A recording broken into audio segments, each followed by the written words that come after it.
I have recently came across a scrolling video that reports about the language Kannada.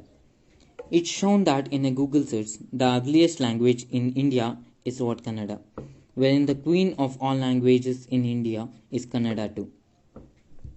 People should remember that each individual language has its own significance in humans' day-to-day life. An individual on this earth feels his mother tongue like his mother by default. On observation, it's observed that each and every language is holy as respect to its domain. But this holiness also depends on how people substitute it in their own way. As many people use the languages in bad way in their own agitations.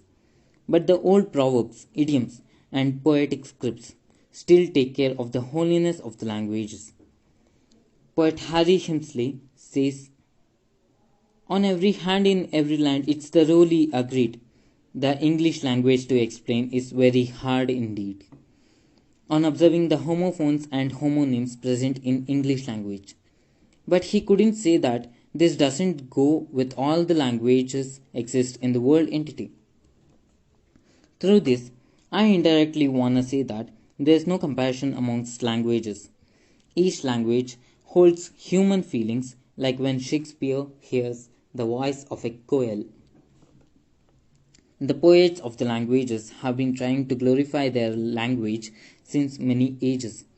But this stuff of comparing languages to create threat amongst people, making poets to feel Mercury fell on ground by people's own desire. But this particular reel indirectly led a lightning wave making us realize we people in world forget more about mother's language, where for standard way of speaking we choose English while mother's tongue for non-parliamentary cases. The point to understand is what not only Kannada, each language has created its own spirit in humans' art. There exist many rumors unless an individual does not know what the language is. Once the individual understands the languages, he becomes a reader. Once the reader concentrates to learn out of the language touches his heart. And once if the language is touched to heart, then the reader could become a leader too. It's hope for the best with the feel no rumor could affect passion towards mother's tongue, and in the hope of respecting every language as a holy one, as the heart flee with the flute.